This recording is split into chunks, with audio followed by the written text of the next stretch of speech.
નમસ્કાર ફ્રેન્ડ્સ, હું H Shrimali sir. English 013 વિષયની અંદર આપણે ગ્રામરમાં આગળ વધીએ. ફંક્શન ઓલરેડી મેં તમને 3 કમ્પ્લીટ કરી આપ્યા છે. હવે ચોથા ફંક્શન ઉપર જઈશું આપણે ગ્રામરમાં.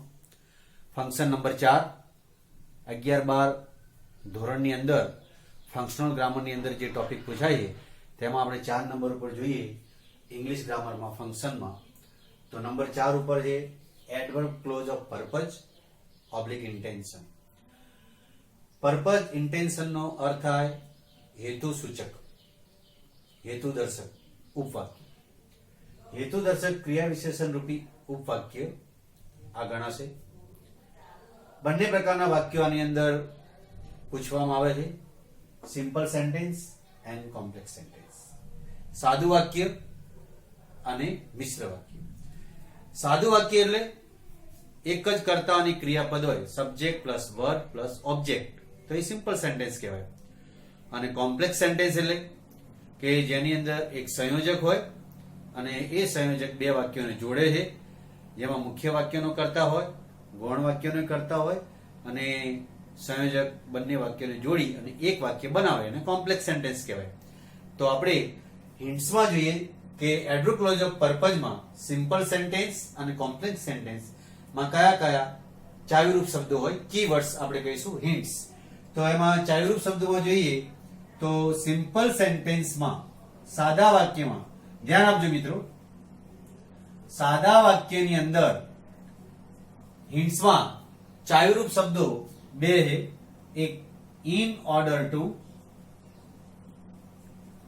અને બીજો ફ્રેઝ શબ્દ સમૂહ છે with a view to. With A view to બંનેનો ગુજરાતી અર્થ થાય ના ઈરાદાથી, ના હેતુથી, એમ પણ આપણે કહી શકીએ. તો સિમ્પલ સેન્ટેન્સમાં બે ફ્રેઝનો ઉપયોગ થશે, એક ઇન ઓર્ડર ટુ અને બીજો ફ્રેઝ કયો વિથ એ વ્યૂ ટુ. બંનેનો ગુજરાતી અર્થ કયો ના ઈરાદાથી, ના હેતુથી. કોમ્પ્લેક્સ સેન્ટેન્સ, હવે જે આપણે ઓળખાણ આપવાની થાય તે એડવર્બ ક્લોઝ ઓફ પર્પઝ નું વાક્ય. તો કોમ્પ્લેક્સ સેન્ટેન્સમાં સંયોજક તરીકે સો ધેટ અથવા તો ઇન ઓર્ડર ધેટ મૂકવામાં આવે, જેથી કરીને અથવા તેથી એવો પણ આપણે ગુજરાતી અર્થ કરી શકીએ. તો કોમ્પ્લેક્સ સેન્ટેન્સમાં સંયોજકનું કામ કોણ કરશે? સો ધેટ અથવા તો ઇન ઓર્ડર ધેટ. તો આપણી સામે આઈડેન્ટિફાઈ ધ સેન્ટેન્સ માટે 3 શબ્દો આવ્યા. કયા કયા? એક ઇન ઓર્ડર ટુ, બીજો વિથ એ વ્યૂ ટુ અને ત્રીજો સો ધેટ. જો વાક્યની અંદર તમને હિન્ટ્સમાં આપેલા શબ્દો જોવા મળે તો તેની ઓળખાણ શું થાય? એડવર્બ ક્લોઝ ઓફ પર્પઝ અથવા તો એડવર્બ ક્લોઝ ઓફ ઇન્ટેન્શન, હેતુ દર્શક ઉપવાક્ય.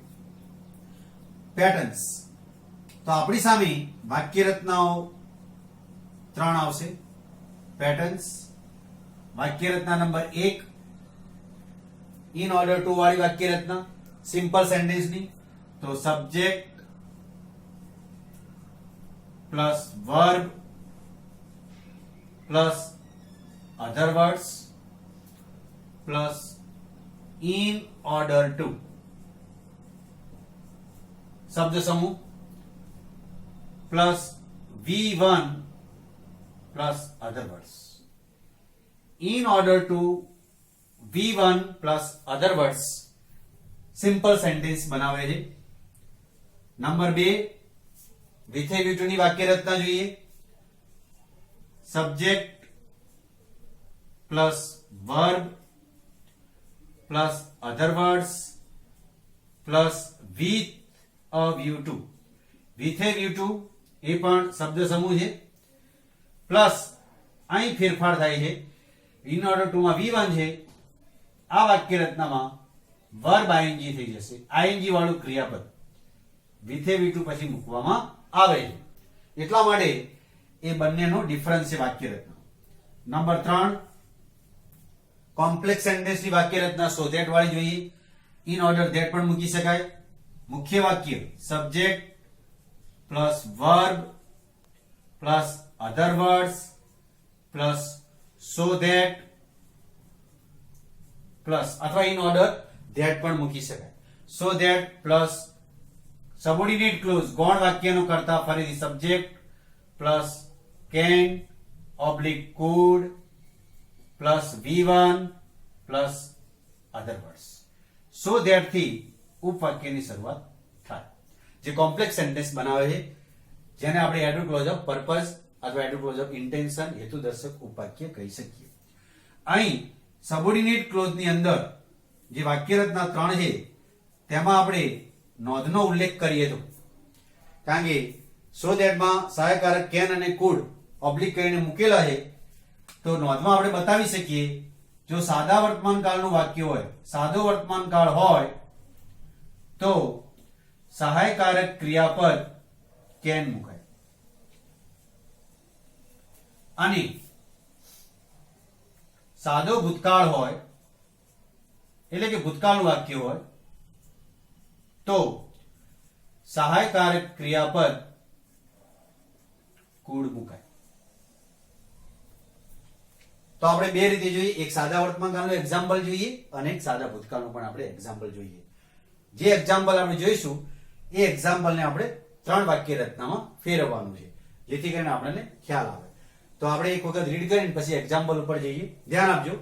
Function number 4 adverb clause of purpose oblique intention હેતુદર્શક ક્રિયા વિશેષણ રૂપી ઉપવાક્ય, સિમ્પલ સેન્ટેન્સીસ અને કોમ્પ્લેક્સ સેન્ટેન્સ. સિમ્પલ સેન્ટેન્સ આપણી પાસે 2 છે, કોમ્પ્લેક્સ સેન્ટેન્સ વાક્ય રચના નંબર 3 છે. તો હિન્ટ્સ સિમ્પલ સેન્ટેન્સમાં ચાવીરૂપ શબ્દો કીવર્ડ્સ કયા છે તો ઇન ઓર્ડર ટુ અને વિથ એ વ્યૂ ટુ શબ્દ સમૂહ ફ્રેઝ કહીશું આપણે જેનો ગુજરાતી અર્થ થાય ના ઈરાદાથી અથવા તો ના હેતુથી. કોમ્પ્લેક્સ સેન્ટેન્સ માં સંયોજક સો ધેટ અથવા તો ઇન ઓર્ડર ધેટ મુકાય. અહીં મિત્રો ધ્યાન આપજો. In order two simple sentence, in order that complex sentence બનાવે છે એડવર્બ ક્લોઝ ઓફ પર્પઝ. 3 વાક્ય રચનાઓ છે. Simple sentence number 1 in order two ની તો સબ્જેક્ટ પ્લસ વર્બ. મેં કહ્યું આગળ એમ કે સાદા વાક્યમાં એક જ કર્તા અને ક્રિયાપદ હોય તો સબ્જેક્ટ પ્લસ વર્બ પ્લસ અન્ય શબ્દો અધર words plus in order two plus V1 એટલે મૂળ ક્રિયાપદ કમ ગો રાઇટ રીડ V1 કહેવાય મૂળ ક્રિયાપદ plus other words. Number 2 subject plus verb plus other words મુખ્ય વાક્ય થયું.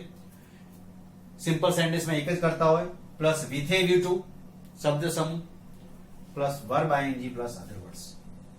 તો અહીં આઈએનજી વાળું ક્રિયાપદ મૂકવાનું વિથ એ વ્યૂ ટુ ભાઈ ફરજિયાત વિથ એ વ્યૂ ટુ ભાઈ આઈએનજી વાળું ક્રિયાપદ જ આવે કમ્પલસરી. વાક્ય રચના નંબર 3 જે કોમ્પ્લેક્સ સેન્ટેન્સ બનાવે છે એડવર્બ ક્લોઝ ઓફ પર્પઝ એની ઓળખાણ છે subject plus verb plus other words અન્ય શબ્દો મુખ્ય વાક્ય પ્રિન્સિપલ ક્લોઝ આપણે કહીએ પ્લસ સો ધેટ કંજક્શન નું કામ કરશે બીજા ગૌણ વાક્યને જોડવા માટે અથવા ઇન ઓર્ડર ધેટ પણ મૂકી શકે plus subject plus can oblique could સહાયકારક ક્રિયાપદ plus V1 plus other words. મિત્રો નોંધ સાદા વર્તમાન કાળનું વાક્ય હોય તો સહાયકારક ક્રિયાપદ કેન મૂકવાનું એટલે કે આ જે ક્રિયાપદ છે વર્બ એ વર્તમાનનું હોય કમ ગો પ્લેસ ડ્રિંક્સ તો આપણે કેન મૂકવાનું. જો સાદા ભૂતકાળનું વાક્ય હોય તો આ વર્બ ભૂતકાળનું હોય વેન્ટ કેમ પ્લેડ વોન. સાદો ભૂતકાળ હોય તો સહાયકારક ક્રિયાપદ આપણે કુડ મૂકવાનું એ આપણે ભૂલ થાય નહીં. હવે આપણે એક્ઝામ્પલ ઉપર જઈએ તો example number 1 example adverb clause of purpose ના 2 રીતે સિમ્પલ અને કોમ્પ્લેક્સમાં. એક્ઝામ્પલ નંબર 1 સાદું વાક્ય સાદા વર્તમાન કાળનું આપણે પસંદ કરીએ તો જયમીન ગોઝ સાદો વર્તમાન કાળ ક્રિયાપદને એસ કે એસ પ્રત્યે લાગે Jaymin goes to library to read the newspaper. માત્ર ટુ વાળું ક્રિયાપદ પણ સિમ્પલ સેન્ટેન્સ છે.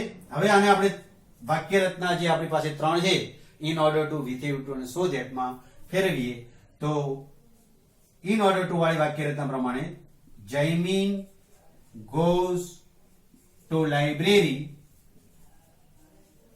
In order to મૂકીએ, in order to V1 read નું read જ read the newspapers.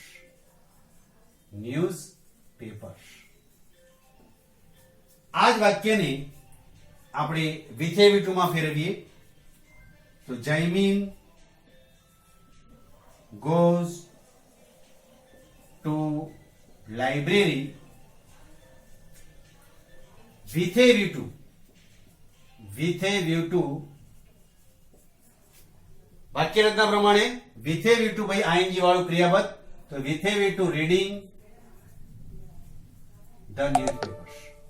the newspapers. વિધેય V2 reading the newspapers, in order to read the newspapers અને to read the newspapers બધા સિમ્પલ વાક્યો હેતુદર્શક. આ વાક્યની complex વાક્યમાં કન્વર્ટ કરવું એટલે કે સો ધેટમાં Jaymin goes to library so that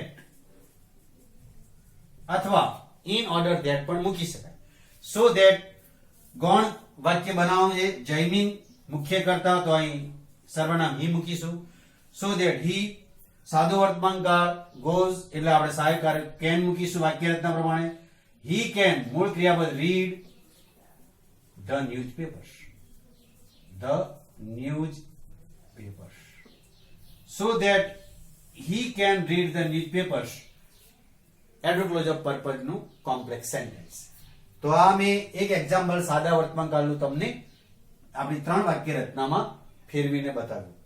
Jaymin goes to library માત્ર ટુ વાળું ક્રિયાપદ મૂકી દો તો પણ ઇન્ટેન્શન બતાવે to read the newspaper. In order to શબ્દ સમૂહ મૂકીને બનાવીએ Jaymin goes to library in order to ત્યાંના ભાઈ V1 મૂળ ક્રિયાપદ read the newspapers. Jaymin goes to library વિધેય V2 પછી ING reading the newspapers. 1 2 3 simple sentence. Complex Jaymin goes to library મુખ્ય વાક્ય so that conjunction he can read the newspapers. કરતા he Jaymin છે એટલે can સાદો વર્તમાન કાળ goes એટલે can આવે મૂળ ક્રિયાપદ read the newspapers. Simple present tense નું એક્ઝામ્પલ 1. સિમ્પલ પાસ્ટ ટેન્સ સાદા ભૂતકાળનું વાક્ય આપણે જોઈએ હેતુદર્શક વાક્યોમાં. તો સાદા ભૂતકાળમાં એક્ઝામ્પલ નંબર 2 આપણે જોઈએ તો વોલ્ટ વેન્ટ સાદું ભૂતકાળ ગોનું went V2 went to New York to meet to વાળું ક્રિયાપદ simple sentence the distributor.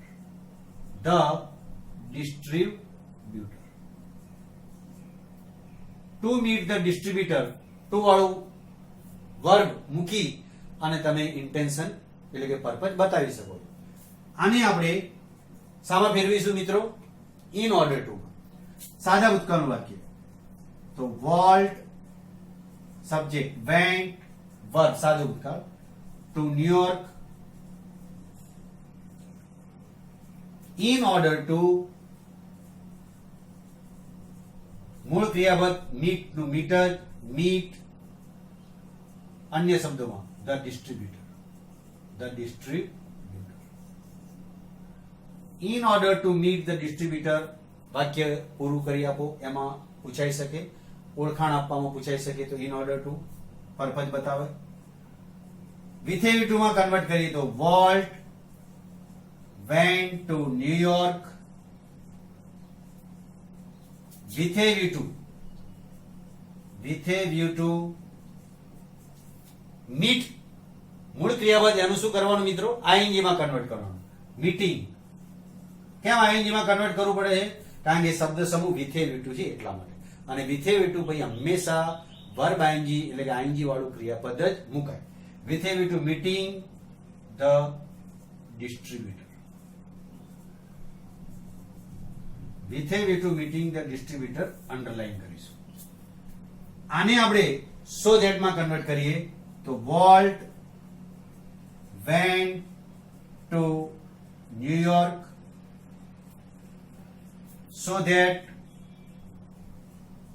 oblique in order that પણ તમે મૂકી શકો છો in order that so that in order that હવે આપણે ગૌણ વાક્ય બનાવવાનું એટલે ફરીથી કરતા મુકાય વોલ્ટ કરતા છે એટલે હી ભૂતકાળનું વાક્ય છે વેન્ટ તો ભૂતકાળનું વાક્ય છે એટલે સહાયકારક ક્રિયાપદ કુડ હી કુડ મૂળ ક્રિયાપદ મીટ કુડ પછી હંમેશા V1 આવે meet the distributor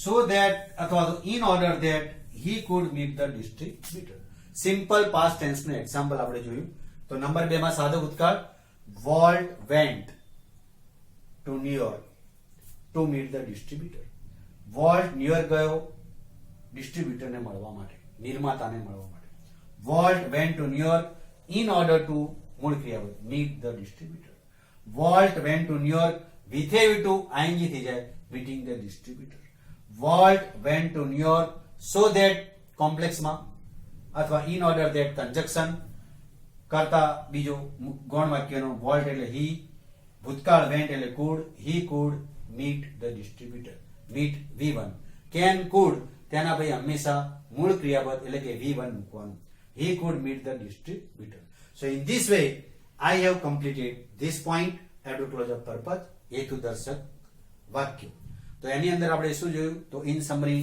I can say that simple sentence માં to વાળું ક્રિયાપદ આવે in order to આવે with a to આવે in order to ભાઈ V1 આવે with a to ભાઈ ing ફરજિયાત આવે complex sentence માં conjunction so that આવે અથવા તો in order that આવે તેના પછી જે ઉપવાક્ય બને તેની અંદર સહાયકારક કેન કે કુડ વત્તા V1 મૂકવાનું થાય જો વર્તમાન કાળ હોય તો સહાયકારક કેન મૂકવાનું જો ભૂતકાળનું વાક્ય હોય તો સો ધેટ ના વાક્યમાં કુડ મૂકવાનું ઇઝ ઇટ ક્લિયર તો આની એક્સરસાઇઝ પીડીએફ ફાઇલમાં હું તમને સેન્ડ કરીશ બ્લેન્ક્સ ખાલી જગ્યાઓ છે અને complete the sentence identify the sentence તો એ રીતે આપણે એક્સરસાઇઝ કમ્પ્લીટ કરીશું થેન્ક યુ વેરી મચ